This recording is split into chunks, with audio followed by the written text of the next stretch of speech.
강혜신의 오늘의 미국. 오늘은 의사당 폭동 사건이 발생된 지 4년이 되는 날이고 트럼프 차기 대통령 당선 인증의 날이기도 합니다. 지난 4년 동안 미국의 정치 역사의 핵심은 부정선거 주장을 해온 트럼프 전 대통령의 화려한 정치 복귀입니다. 트럼프 차기 대통령은 의사당 폭동의 날을 사랑의 날이라고 부르면서 유죄 판결을 받은 폭도들을 전면 사면하겠다고 공약했지만 미국인의 61%는 반대합니다. 물러나는 바이든 대통령은 의사당 폭동 사건은 민주주의는 보장되는 게 아니며 지켜내야 하는 것이라는 기고문을 썼습니다. 계엄령과 탄핵 이후 격동의 시기를 지내고 있는 한국에도 대비하는 게 가능한 미국의 현대사입니다. 바이든 대통령이 서명한 거의 마지막 대통령으로서의 주요 법은 공무원에 대한 사회보장기금 확대법입니다. 교사를 포함한 약 250만 명의 은퇴를 앞둔 공무원에게는 좋지만 사회보장기금 고갈 시기를 6개월 앞당길 수 있다는 지적도 있습니다. 이와 함께 미국 대부분의 해안에서 오일과 가스 시출을 금지한다는 발표도 곧 할 예정입니다. 뉴욕시 맨하탄이 미국 도시 가운데 처음으로 차량 통행료가 도입됐습니다. 그러나 트럼프 당선인이 강하게 반대하기 때문에 더욱 주목됩니다. 동부 지역의 겨울 폭풍으로 국내와 국제 항공편 상당수가 취소되거나 지연되고 있습니다. 중부 지역 공항에서도 항공편 취소와 지연이 이어집니다. 오스카상의 척도가 되는 골든글로브 시상식에서는 여러 스토리가 만들어졌습니다. 오징어 게임 2가 기대했던 상은 쇼군에게 돌아갔고 45년 이상을 팝콘 배우라는 인식 때문에 좋은 배우라는 희망을 포기했던 드미 무어가 주연상을 받았습니다. 우크라이나는 북한군이 투입된 러시아 쿠르스크 지역에서 새로운 공세로 승전보를 이어갑니다. 예상 밖의 결과로 휴전협정에서 우크라이나의 호재가 됩니다. 저스틴 트루도 캐나다 총리가 오늘 사임한다고 발표했습니다. 여러분 안녕하십니까? 오늘의 미국 강혜신입니다. 이제 57분 37초가 남았다고 케이블 뉴스에서 선전하고 있습니다. 의사당에서 원래 4년마다 한 번 있는 이런 차기 대통령 인준을 이 정도로 카운트다운 하면서 보도하는 적은 거의 없습니다. 그러나 이번에는 여러분들께서 잘 알고 계시는 그 4년의 역사가 있기 때문에 이 같은 내용들이 있고 모든 미국의 신문 또 방송 탑뉴스입니다. 4년 전 오늘 당시 트럼프 대통령은 부정선거 때문에 본인이 졌다면서 자신의 부통령인 마이크 펜스에게 바이든 당선 인증을 거부하라고 명령했습니다. 지지자들에게는 나도 갈 테니 의사당으로 먼저 가서 죽을 때까지 싸우라면서 fight like kill 하면서 hell 하면서 저항하라는 연설을 했습니다. 의사당으로 가서 폭도로 변할 지지자들과 함께하려고 했던 트럼프 대통령의 의지는 경호원에 의해서 꺾였습니다. 경호팀에 의해 백악관으로 돌아간 트럼프 대통령은 부글부글 끓어오르면서 텔레비전으로 그 의사당 폭동 사건을 몇 시간 동안 지켜봤습니다. 그 이후의 과정은 여러분들께서 오늘의 미국을 듣고 보시는 분이라면 다 아시는 내용들입니다. 4년이 지난 오늘 정치 지형은 180도 바뀌었습니다. 4년 동안 부정선거 주장을 하면서 재선에 성공한 트럼프 차기 대통령은 오늘 자신과 경쟁했던 카밀라 해리스 민주당 부통령에 의해서 47대 대통령에 당선됐다는 인증을 받게 됩니다. 그게 이제 55분 54초 남으면 있을 과정입니다. 두 가지입니다. 주목되는 게. 하나는 트럼프의 컴백. 그것도 인준 과정은 지난 4년 전과는 달랐죠. 4년 전에는 이게 부통령이 그냥 발표를 하는 거기 때문에 각 주에서 선거인단을 쭉 계산을 해오면 그걸 집계해서 몇 표로 발표를 하는 것이기 때문에 나는 이걸 해야지 된다라고 얘기했던 마이크 펜스 부통령 당시에 의사당 폭도들에 의해서 뭐 그대로 진행됐다면 교수형에 처해야지 된다. 민주당의 낸시 펠로시 하원 의장과 함께 그랬었던 것이고, 지금은 카멜라 해리스가 트럼프에게 졌지만 아마 카멜라 해리스의 그 성품으로 보면은 활짝 웃으면서 트럼프가 당선됐다고 선포를 할 겁니다.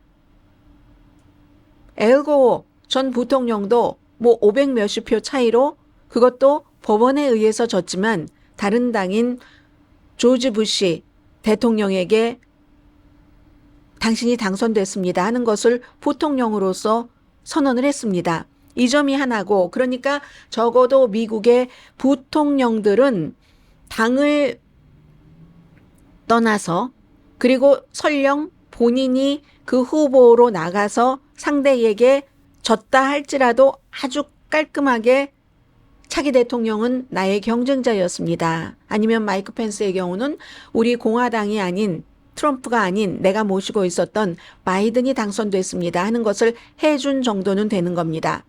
두 번째는 의사당 폭동 사건으로 기소된 사람들의 희망입니다. 그리고 이 사람들의 희망을 트럼프 대통령 당선인이 어떻게 해주느냐에 따라서 미국이 또 흔들릴 수가 있습니다. 트럼프 대통령 당선인은 그동안 뭐 박스를 포함한 많은 그 트럼프를 지지하는 매체와 함께 부정선거였었다고 증거는 제시하지 못한 채 4년 내내 얘기를 했고, 유권자들은 부정선거라고 믿은 사람들도 있지만 그렇지 않은 사람들은 달걀값 때문에, 결국은 문제는 경제야 stupid 하는 그 경제 때문에 트럼프 대통령을 또 뽑았습니다. 그 트럼프 대통령 당선인은 의사당 폭동의 날이 아니라 사랑의 날이라고 얘기를 하면서, 그 사람들은, 감옥에 갇혀 있는 사람들은 의사당에서 폭력을 저지른 게 아니라 평화로운 시위를 하던 애국자, 인질로 잡혀 있는 것이라고 얘기하면서 사면한다고 말했습니다. 이게 만약에 이루어진다면 4년 만에 완전히 달라진, 역사가 달라지는 겁니다. 의사당 폭동 사건을 조사한 정치인들을 공화, 민주 가릴 것 없이 수사하겠다는 것도 지금 차기 행정부의 방침입니다.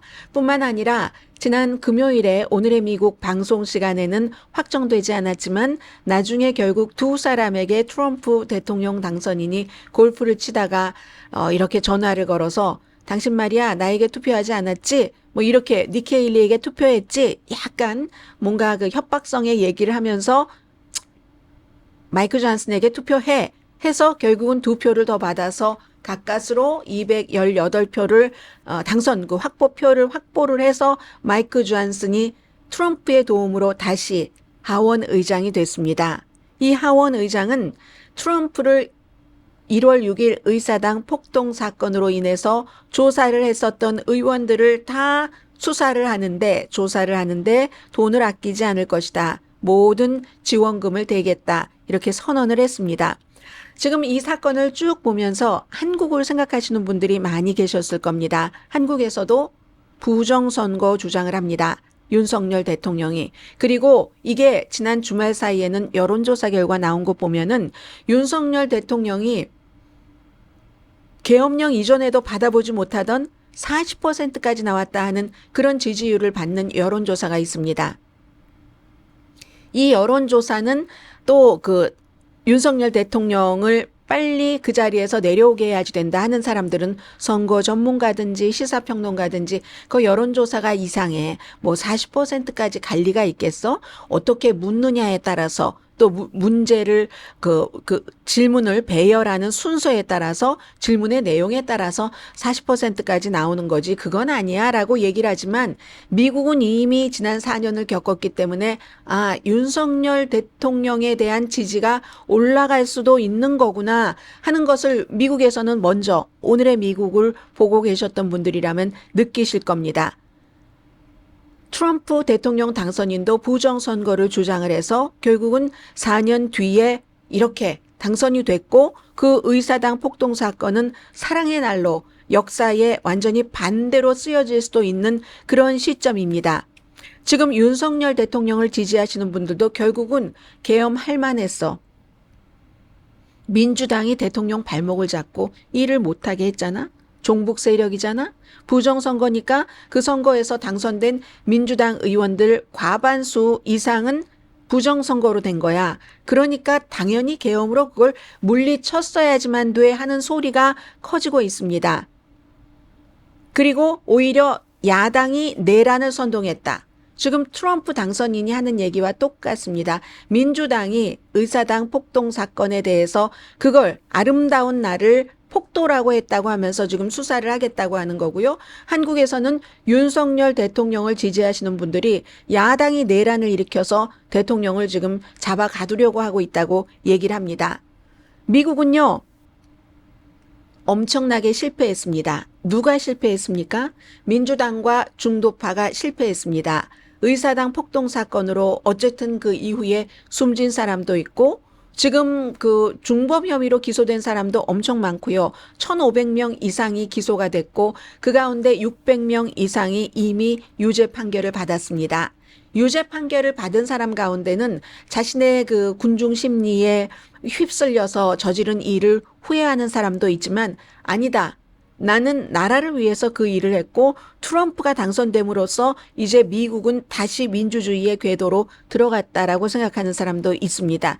이게 윤석열 대통령의 지지자와 트럼프 대통령의 지지자들이 어떤 그 좀 통하는 면이 있는 그런 부분이라고 생각이 됩니다. 오늘 미국 신문을 보면은 USA 투데이가 탑 뉴스가 도널드 트럼프 대통령 당선인의 11월 달의 승리는 오늘 이제 의회에서 인준을 받게 될 텐데 4년 전보다는 혼란스럽지 않을 것이다. 혼란스럽지 않을 겁니다. 평화스럽게 인준받을 겁니다.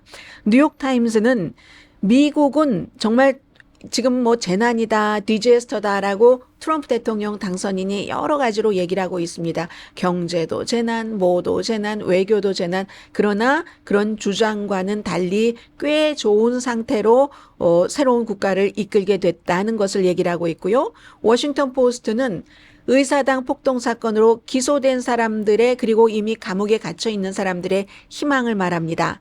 거의 1,600명이라고 말씀을 드렸죠. 그들의 운명이 트럼프에 달렸다. 애틀란타 저널 컨스티튜션은 지금 의사당 피고인들이 사면받는 것을 희망하고 있다. 보스턴 글로브 1월 6일 의사당 사면 가능성은 워싱턴 DC를 이미 분열시켰다. 사랑의 날로, 순교자들로 이렇게 유죄 판결을 받은 사람들, 우리는 나라를 되찾았다. 트럼프가 대통령이 됨으로써 이렇게 얘기를 하고 있는데 먼머스 대학교의 여론조사 결과에 따르면 트럼프 지지자들 가운데서도 상당수는 1월 6일 의사당 폭동 사건을 눈으로 봤잖아요. 미국 사람들이.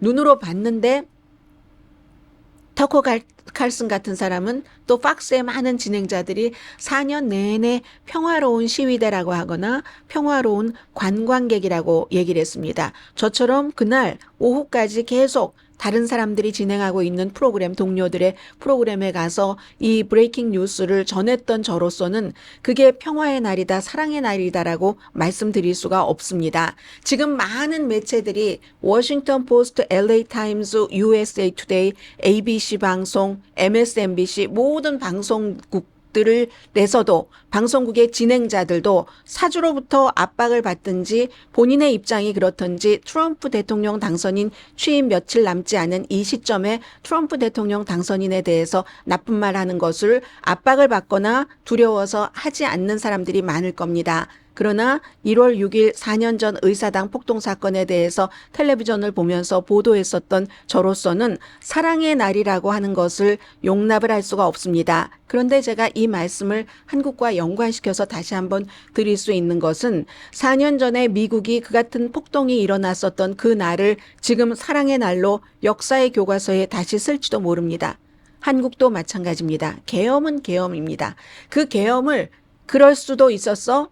계엄이라는 것은 트럼프 전 대통령이 대통령 당시에 하려다가 군인들이 막아서 못했었던 국민의 발에 총을 쏘라고 시위대에 그렇게 했었던 것, 그걸 지금 한국에서는 했었던 것이고 그리고 어떻게 눈으로 봤는데 그걸 그럴 수도 있다고 할 수가 있어. 미국에서도 그렇게 생각을 했습니다. 민주당과 많은 중도파 사람들이. 그런데 그럼에도 불구하고 결국은 어떠한 연유로 트럼프가 지금 당선이 돼서 차기 임기를 시작할 이 시점에 그 폭동의 날을 사랑의 날로 바꾸는 것도 가능해진 겁니다. 한국도 알 수 없는 일입니다. 계엄할 만했지 하는 의견이 더 높아질지. 그리고 지금 한국에서 이 같은 분위기는 한국의 정치인들이 어떻게 하느냐에 따라서 달라질 것이라고 생각을 합니다. 제가 짧게 소개를 해드리겠습니다. 왜냐하면 이 내용 자체는 굉장히 길었지만 그냥 미국에서 일하고 살고 있는 사람들이 쓴 글이라는 점에서 의미가 있는 거지 뭐 특별하게 새로운 것을 말하는 건 아니거든요. 왜 제가 한국의 정치인들이 중요하다고 하는가 하는 것을 더 힐에 실린 오늘 그 코리안 아메리칸들로 보입니다. 세 분 다 그런 분들의 기고문을 통해서 전해드리겠습니다. 뭐라고 얘기를 했냐면 어떤 분들인가요? 세 분인데 한 분은 교수시고 또 그 샤론 윤 노트르담 대학교의 글로벌 문제 연구소의 한국학 부교수, 그리고 두 분은 이세환 폴리 노트르담 대학교 사회학과의 대학원생, 이 세 사람이 쓴 건데 미국에 알려주는 겁니다.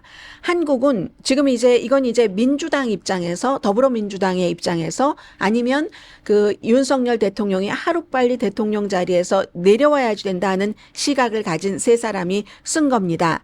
윤석열 대통령이 계엄령을 12월 3일에 44년 만에 선포했고 너무나 충격적이었는데도 집권당 국민의힘은 처음에는 대통령 탄핵을 거부했었다.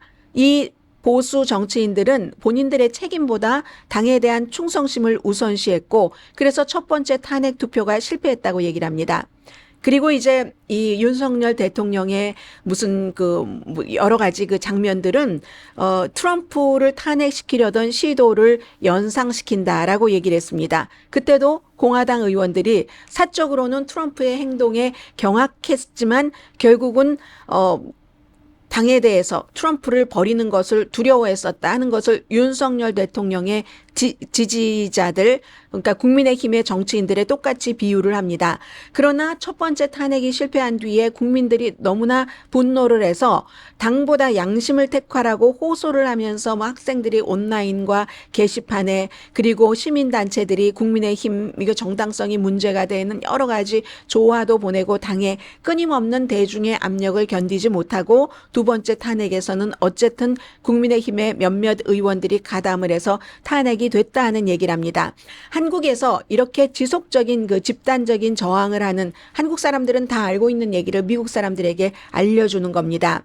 윤석열 대통령의 이 계엄령 시도 자체가 대중의 심리를 자극한 것도 있었지만, 그리고 그 당시에 지지율이 이미 20% 미만으로 떨어지기도 했지만, 계엄령 이전에도 탄핵을 시민단체들이 늘 외쳐왔었지만, 그러나 서구 언론들은 왜 대한민국의 국민들이 저 정도였었던가 하는 것을 이해하지 못한다는 거죠. 우리의 그 트라우마요. 광주 민주화운동, 4.3 제주 학살, 이거 완전히 이제 진보적 입장에서 본 겁니다.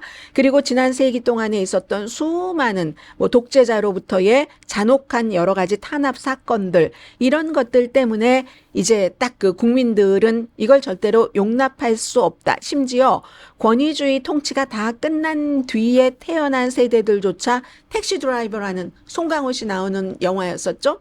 그게 광주 민주화 운동이죠. 그리고 12.12, 서울의 봄, 이런 영화를 통해서 간접적으로 다 경험을 했었고, 그래서 한국의 젊은이들은 직접 경험은 아니지만 민주주의가 주어지는 선물이 아니라 힘들게 얻은 어떠한 것이라는 것을 알고 있다. 수많은 사람들의 생명 위에 세워졌다는 거. 이건 이제 바이든 대통령이 워싱턴 포스트에 보낸 기고문과 같은데요. 그건 나중에 소개를 해드리겠습니다. 이게 지금 1980년대인가? 2024년도에 이런 일이 있을 수가 있어? 집단적인 트라우마 때문에 그런 정치적인 이 진보 앞으로 나아가는 것을 위협하는 것, 여기에 대해서 국민들이 일어났다는 얘기입니다. 그래서 지금 한국인들이 정부에 대해서 단순하게 항의하는 게 아니라 이건 국가의 영혼을 지켜야지 된다 하면서 정치인이 아닌 시민들이 대통령에게 책임을 묻고 있다. 이게 이제 세 사람 코리안 아메리칸인 것으로 보입니다. maybe 두 사람은 유학생일 수도 있고요. 이런 것이 있지만 앞서 말씀드린 것처럼 이건 또 다른 반대편의 얘기고, 지금 한국에서는 윤석열 대통령을 지지하는 그 세력의 힘이 굉장히 강해지고 있습니다. 지난 주말에는 뉴욕타임스, 워싱턴 포스트 전부 보도를 하면서, 왜 지난주에 제가 여러분들께 윤석열 대통령과 트럼프 대통령이 비슷하다. 또 그 사법 재판 같은 것을 연기하면서 정치적인 강함을 이끌어 가려고 하는 그 점에 있어서는 이재명 대표와 트럼프 대통령 당선인이 비슷하다라고 말씀을 드렸습니다. 어제 그제는 전부 미국의 언론도 한국이 지금 그 윤석열 대통령의 특히 그 지지자들이 트럼프 대통령이 했었던 길, 윤석열 대통령도 그리고 윤석열 대통령의 지지자도 트럼프 대통령의 지지자들이 했던 것처럼 지금 하고 있다라고 보도를 했습니다. 성조기뿐만이 아니라요.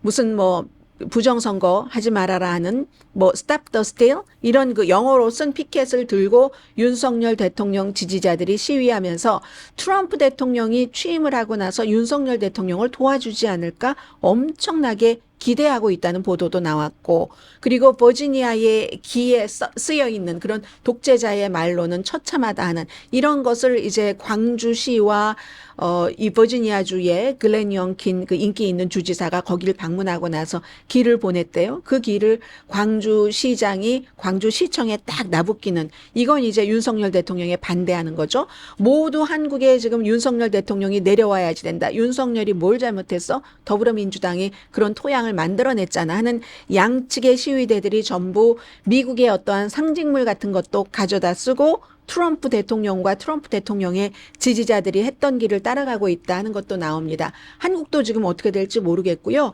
미국도 사실은 미국보다는 한국이 훨씬 걱정이겠죠. 미국이야 트럼프 대통령 당선인이 한 번의 경험도 있고 하니까 그 선거 캠페인을 할 때는 더 많이 공약을 해놨지만 지금은 본인의 지지자들만 바라보고 정치를 하겠습니까? 트럼프 대통령 당선인이야 모두를 아우르는 정치를 하려고 노력을 하겠죠. 그러나 한국은 나의 생명이 여기에 걸려 있다 하고 끝까지 싸우려는 윤석열 대통령과 그를 지지하는 어떤 사람은요. 뉴욕타임즈와 인터뷰를 했는데 시위하러 나가면서 남자분인데 아내에게 이렇게 얘기하고 나간대요. 그것도 뭐 추울 때 영하 17도 정도 되는데 요즘 새벽에 영하 뭐 50도 정도 영하가 아니라 화씨로 17도 새벽에 로스앤젤레스 한 뭐 50도 53도 이 정도 되거든요. 아내에게 여보 이게 내 얼굴 마지막 보는 걸지도 몰라. 내가 지금 꼭 윤석열 대통령만 지키려고 나가는 게 아니야. 그 종북 세력들이 나라를 다 북한과 중국에 갖다 바치겠어. 그리고 부정선거로 당선됐잖아. 그러니까 나는 고귀하게 나라를 지키기 위해서 나가는 거야. 이런 마음으로 시위하는 사람들도 많다는 것. 물론 더불어민주당 쪽이나 또 그런 진보적인 쪽을 대변을 하려고 애를 쓰는 시사 전문가들은 윤석열 대통령 지지층 그 시위대들이 아니다. 저 사람들 다 돈 받고 나오는 사람들이야. 밤이 되면 다 집으로 돌아가라고 얘기를 하지만 미국 기자들이 바보가 아닙니다. 현장에서 취재 경험이 많은 한국에 대해서요. 그런 취재를 하는 사람들의 눈으로 봤을 때 윤석열 대통령을 지지하는 사람들도 반드시 윤석열 대통령 자신만을 그 자체를 지지하는 것뿐만이 아니라 이재명 대통령이 되는 것은 용납을 할 수가 없기 때문에 그리고 또 나이가 많이 드신 분들, 교회에 다니시는 분들 그런 분들은 공산주의의 경험도 있었고 북한과 중국과의 관계 이런 걸 생각하는 사람 말하자면 그대로 애국시민이라는 것이 뜻하는 것처럼 그분들 나름대로 애국심에서 나간다. 돈 받고 나가는 사람들이 아니다 하는 것. 그렇게 굉장히 강조를 하는 그런 정치평론가들이 많은데 미국의 기자들이 이런저런 거 다 빼고 취재할 때는 지금 한국도 윤석열 대통령 지지층이 굉장히 강해지고 있다. 트럼프 전 대통령의 지지층이 엄청나게 강해져서 다시 재선 상상하지도 못했던 것을 이뤘던 것처럼 이렇게 지금 한국과 미국이 오버랩됩니다.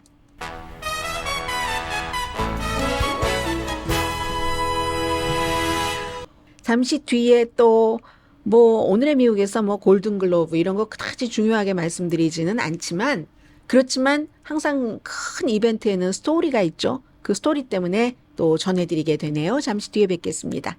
라디오 서울 방송 오늘의 미국 듣고 계십니다. 네, 오늘 꼭 미국뿐만이 아니라 한국이나 다른 나라에서 이 방송을 듣고 계신 분들이라도 동부 지역의 날씨가 아주 나쁩니다. 지금 겨울 폭우기 때문에요. 그래서 워싱턴에는 특별히 어떤 사태 이런 비상사태는 아니지만 뭔가가 선포됐다고 하고 제설차들이 지금 많이 보이네요. 눈을 이렇게 길에서 제거하고 있는데요. 항공편이 이런 때는 가장 많이 취소되고 지연되죠. 오늘 로스앤젤레스 시간으로 아침 7시경부터요. 미국으로 들어오거나 미국에서 나가는 항공편 뭐 한 1,500편 이상이 취소가 됐고 지연된 편수가 더 많습니다. 거의 2,000편 정도 되는데 특히 뭐 여러분들께서 다 확인을 하시겠지만 워싱턴 DC 그쪽 공항에 제일 큰 타격이 있습니다. 로너드 레이건 워싱턴 내셔널 공항은요. 출발 항공편 반도 더 되네요.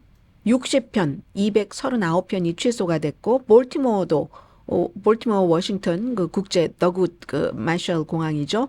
38% 취소됐고 워싱턴 덜레스도 당연히 24% 정도 취소가 됐습니다. 그런데 이게 동부에만 그런 게 아니라 중부의 비행기 항공편에도 전부 영향받는다고 하거든요. 뭐 미주리주의 세인트루이스의 뭐 램버트 국제공항이라든가 캔사스시티 국제공항 여러분들 많이 가시는 곳만 불러드리고 있습니다. 신시내티 노던 그 켄터키 국제공항, 인디아나폴리스 그 국제공항, 또 루이빌 그 무함마드 알리 국제공항 전부 뭐 항공편 뭐 적어도 4분의 1 정도는 취소가 됐습니다. 당연히 뭐 눈, 얼음, 제설 차량을 앞서 말씀드렸으니까 엄청 춥다고 하고요. 해서 이 폭풍이 중부 남부주를 거쳐서 이제 동부 해안 쪽으로 이제 계속 이동을 하고 있는데 특히 네브라스카나 인디아나, 캔사스주는요. 도로 완전히 지금 미끌미끌하답니다. 정전된 것 많고요. 지역에 따라서. 그래서 겨울 폭풍 경고는 미주리주에서 공부하시는 분들도 많으신데요. 미주리 대학교에서. 그리고 시속 45마일 정도의 강풍. 완전히 이건 이제 눈보라죠. 로스앤젤레스에서 경험할 수 없는. 그리고 이게 이제 뉴저지주까지 확대가 돼서 내일까지 이 같은 겨울 폭풍 경보 뉴저지주에도 내려졌습니다. 자, 제가 두 가지를 말씀을 드리겠는데요. 이 두 가지 다가 그럴 수가 있을까 하는 일이 끊임없이 하다 보면 일어난다는 것을 우리가 스포츠에서만 확인하는 게 아니죠. 골든글로브 하면은 지금도 오스카상을 예상해보는 이제 가장 중요한 척도인데 뭐 외국인 기자들이 뽑죠. 그래서 제일 이제 뭐 그냥 제목만 말씀드리겠습니다. 뭐 영화의 추세다 하면서 하나의 스토리를 드미 무어를 마지막에 말씀을 드리겠는데요. 브루탈리스트. 전쟁 이후에 유럽을 떠나서 미국으로 이주를 해서 이제 정착하고 사는 건축가, 헝가리 건축가에 관한 얘기죠. 이상 뭐 작품상도 받고, 그리고 그 에드리언 브로디가 남자 뭐 주연상도 받고 그랬습니다. 그리고 이제 이 상에 대해서 얘기를 하는데 누군가가 이제 수상자가 얘기를 하는데 제가 라디오로만 들었어요. 3시간 30분짜리 영화이기 때문에 아무도 3시간 30분짜리를 보기도 원치 않고 이런 영화를 만드는데 돈을 누가 대겠는가. 아무도 보러 안 갈 거야 했는데 돈을 댄 사람이 있고 또 배급처에서도 이거 배급을 해주겠는가 했는데 결국은 됐다. 남들이 3시간 30분짜리 만든다고 할 때 감독이 얘기한 거네요. 얘기할 때 아유 막 안 돼 했을 때도 그때도 원망하진 않았는데 이 기회를 통해서 제작자 여러분들께 제가 격려 말씀드립니다. 고맙다는 말씀도 드립니다. 제작자가 없이 영화가 존재하지 않습니다. 제작자가 돈 내는 사람이니까. 자, 그런 얘기를 했고요. 넷플릭스가 몇 년 전까지만 하더라도 넷플릭스 그렇게 열심히 뭐 하는 것 같은데 뭐 성과는 별로야. 상 받는 데서 이렇게 얘기했는데 이번에는 넷플릭스에 에밀라 페레즈. 이건 이제 멕시코의 마야광 성전환하는 그런 그 스페인어 뮤지컬입니다. 4개 상 받았고요. 또 위키드라는 중요한 상은 못 받았는데 뭐 유명했었죠. 그래서 영화 부문 그 박스오피스 부문에서 상을 받아서 이건 이제 지난번에 바비와 같은 거죠. 뭐 작품적으로 이렇다 하는 건 아니지만 그러니까 이제 주요 카테고리에서 상을 받지 못했고 텔레비전 부분에서는 많은 분들이 오징어 게임 2를 기대를 했었지만 그렇지만 쇼군이 받았습니다. 17세기 일본을 배경으로 한 텔레비전 시리즈죠. 이건 최고의 드라마 시리즈 상을 포함해서 에미상에서 성공한 것을 반복을 하는 거죠. 그리고 이제 또 하나는 브라질의 배우가 페르난다 토레스 이름 같은 건 여러분 기억 안 하셔도 되는데 I'm Still Here에서 여자 그 주연상을 받았는데 올해의 그 영화에는 여자가 헐리우드 A급 배우들이 많아서 안젤리나 졸리도 있었죠. 니콜 키드만도 있었죠. 다 제치고. 그리고 영화에서 드라마 부분도 있지만 이제 뮤지컬 코미디 부분이 따로 나눴잖아요. 언젠가부터. 이 뮤지컬 코미디 부분의 주연상을 드미 무어가 받은 겁니다. 한국 분들은 도자기 돌려가면서 만드는 고스트, 그때가 수십 년 전 찬란하게 아름다웠었잖아요. 헤어컷하고. 이번에 영화는 The Substance라는 영화인데 자신의 몸을 더 젊고 더 아름다운 버전으로 가꾸는 그런 여성을 연기를 했는데 이 골든글러브 후보에는 올라갑니다. 드미 무어가. 올라가지만 상을 받지 못해요. 올해 처음으로 받아서 62세입니다. 드미 무어가 62세 때 이 여자 주연상을 받은 건데 이 영화를 촬영할 때 드미 무어가 어제 얘기를 하는데 보니까 내가 굉장히 이렇게 낮아졌을 때 정말 자신감도 없고 이젠 끝났다. 벌써 이미 몇 년 전에 50 몇 살이니까 더군다나 아름다움 이런 것으로 이제 인기가 있었던 배우니까 아, 이게 이제 여기서 끝나는 거구나 하고 생각을 하기도 했었는데 그런데 정말 뭐 자존감도 떨어졌었고 했었을 때 이 작품이 왔고 본인은 30년 전에 어떤 그 제작자가 본인한테 프로듀서가 얘기를 했었답니다. 당신은 팝콘 배우야. 그러니까 별로 진지하게 이렇게 쳐다보는 그런 영화가 아니라 팝콘 먹으면서 그냥 시간 때우기용 이렇게 얘기를 해서 아 나는 그럼 주연상 같은 것은 받지 못하겠구나 하고 생각도 하고 포기도 하고 그렇게 했는데 성공하고 돈 많이 버는 영화 돈 많이 받는 그런 배우가 될 수는 있지만 정말 좋은 배우야. 이건 거의 포기했었는데 그들이 맞아. 그랬는데 또 그러한 생각이 나를 굉장히 자존감을 낮추기도 했고 이젠 다 끝났구나. 몇 년 전에 딱 이제 포기를 했었는데 그 시기에 Substance라는 이 마법과 같고 대담하고 틀에 박히지 않은 완전히 크레이지한 대본이 딱 나에게 왔고 우주가 나에게 아직 너는 끝나지 않았어 라고 얘기를 하면서 이제 주연상까지 받게 됐다. 본인이 얘기를 했어요. 팝콘 배우라고. 자, 이런 스토리가 있었고요. 또 하나. 우크라이나가 러시아를 계속 압박하고 있습니다. 얼마 전에 압박한다고 했다가 그럼 그렇지. 다시 러시아에 밀리고 있어. 북한군이 투입된 이후에 했었죠. 그런데 최근 며칠 동안 러시아에 북한군이 투입된 크루쿠스 지역에서 우크라이나가 공세를 잘해서 많이 지금 러시아에 다시 돌려줬던 러시아 땅이죠. 그걸 지금 회복을 하고 있다고 하거든요. 8월 달에 기습 공격을 해서 깜짝 놀랐었잖아요.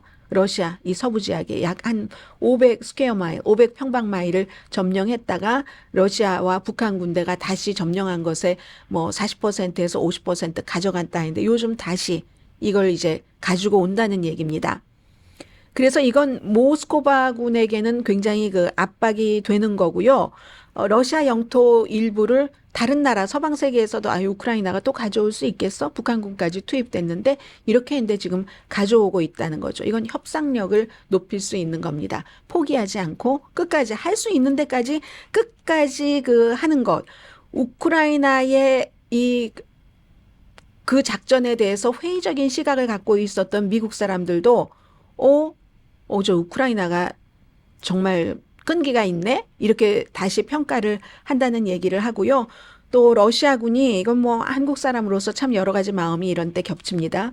북한과 같이 이제 우크라이나에 향해서 이렇게 싸우다가 많은 사람들이 지금 계속 희생되는 뭐 용병으로 간 거죠. 돈 받고 간 그런 얘기들까지 계속 나오고 있습니다. 근데 여기서 제가 말씀드리고 싶었던 것은 뭐 각자와 그 국가에 따라서 상황은 다 다르지만 뭐든지 포기하지 않고 끝까지 하면 드미 무어처럼 그 아름다움의 그 찬란함으로 평가를 받던 배우가 62세에 여우 주연상을 받을 수 있고 우크라이나도 끝났어. 게다 대고 이제 뭐 블라디미르 푸틴과 친한 트럼프가 대통령으로 오잖아. 해도 포기하지 않았습니다. 볼로디미르 젤렌스키는요. 주말에도 이 트럼프 차기 대통령의 강함 이런 것들 때문에 뭐 협상이 잘 될 수도 있어 하고 막 축혀주고 하면서 또 적진으로 돌진을 하고 막 군 그 차량이 2차 대전이 끝나고 나서 군 차량이 막 우크라이나 군 차량이 러시아 땅으로 막 들어가는 이런 비디오를 보면서 참 시대착오적인 전쟁이 일어나고 있다 하는 생각도 하지만 인간은 어쨌든 숭고한 자신의 정신과 신념을 위해서는 끝까지 포기하지 말아야 돼 하는 것을 보여주는 게 드미무어와 우크라이나이기도 합니다. 잠시 뒤에 뵙겠습니다.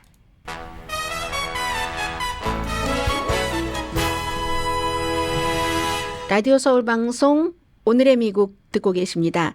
네, 이 내용은요. 아마 오늘의 미국을 듣고 계시는 분들이 언젠가는 다 이미 받고 계신 분들도 계시고 시기를 조절을 하셔야지 되는데 바이든 대통령이 어제 이제 공무원을 위한 어제 일요일 맞습니다.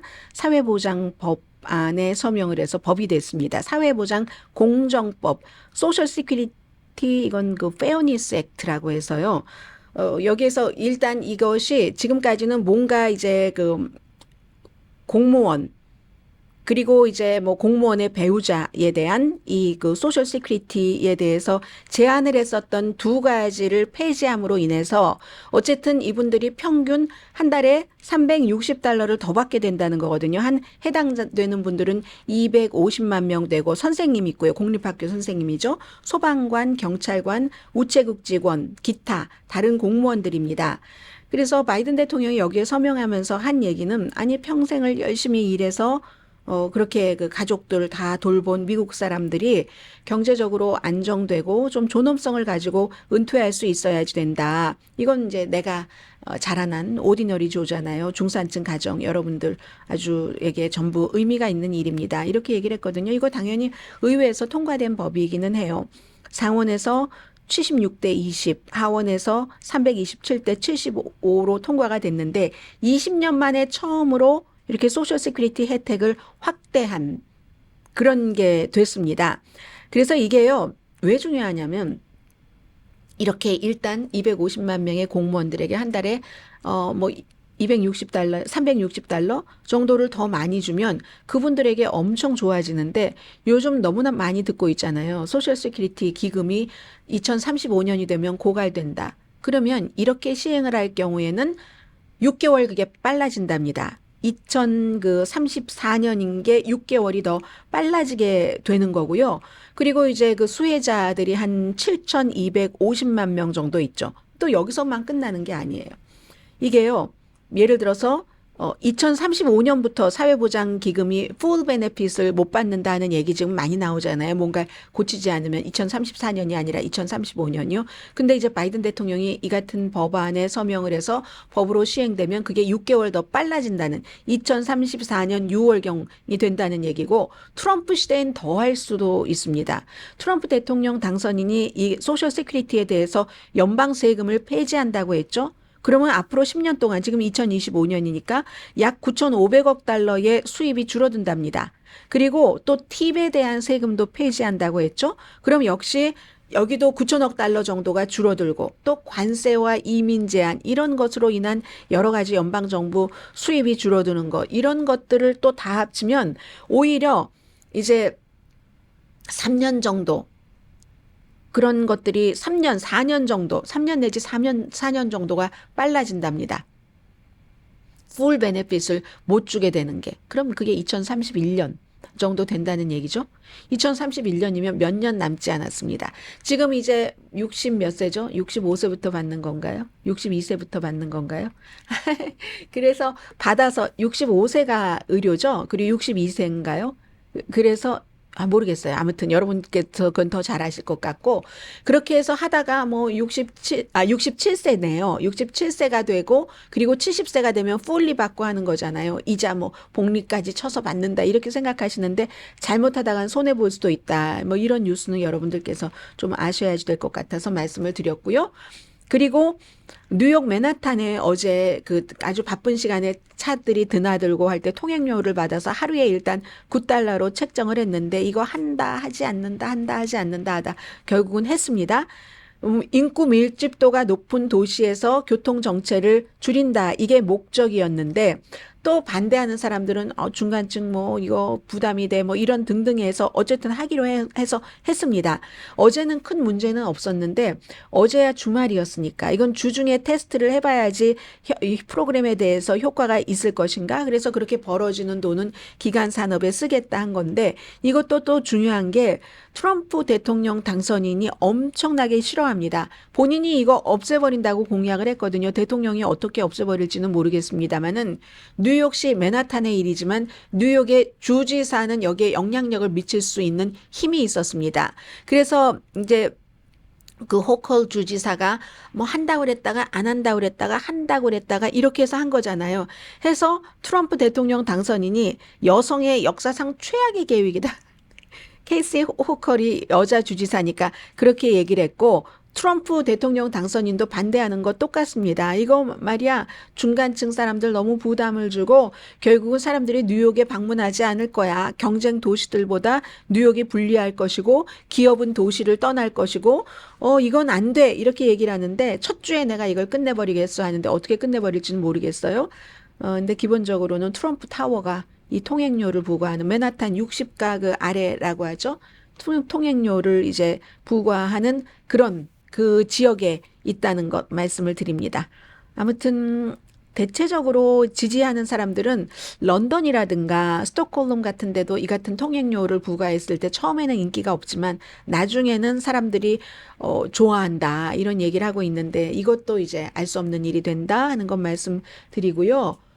자, 잠시 뒤에 뵙겠습니다. 이제 아주 중요한 순간들이 다가오고 있네요. 15분 4초 남았습니다.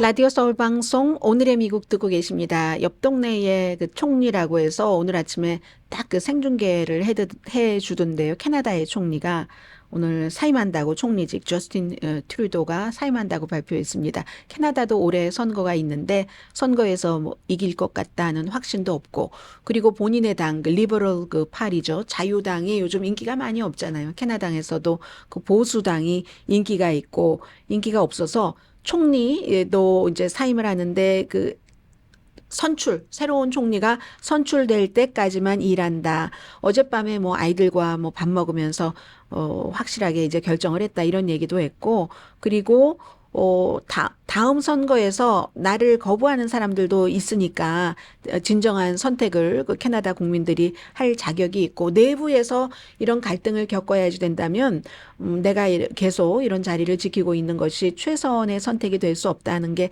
나에게는 너무 분명하다. 이렇게 얘기를 했습니다. 지금 캐나다도 트럼프 대통령이 들어오고 나서 이 관세 문제 때문에 굉장히 의견들도 다르고요. 또 트럼프에게 막 말하려고 해 가서 엎드려 절하고 한 것에 대해서 싫어하는 사람들도 많이 있고 이 저스틴 트루도 가지고는 안 되겠다 하는 사람들도 있고요. 누가 후임이 되든지 미국과 가능하다고도 할 수 있는 이 무역 전쟁에서 대처하면서 인기를 끌려면 참 힘들겠다는 생각은 드는데 이 총리 캐나다에 물러나는 총리도 처음에는 엄청 신선했죠.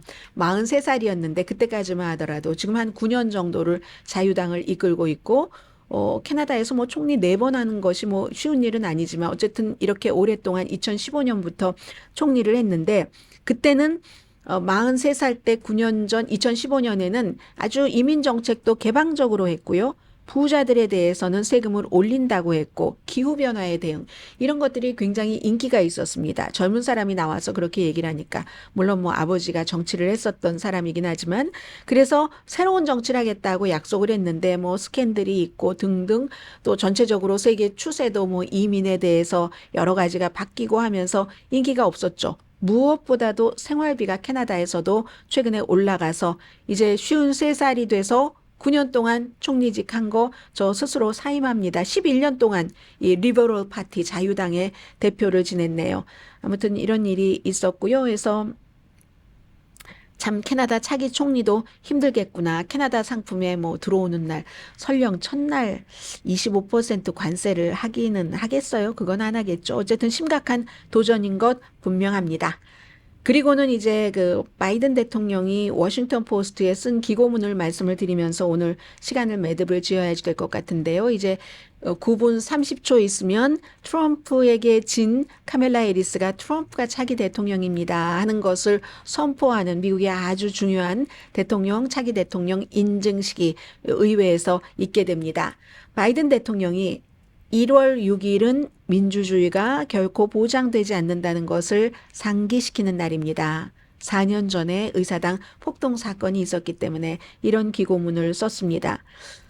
그날의 역사를 다시 쓰거나 지우려는 끊임없는 노력이 진행 중입니다. 트럼프 대통령을 중심으로 해서 진행 중이라고 얘기를 하고 있죠.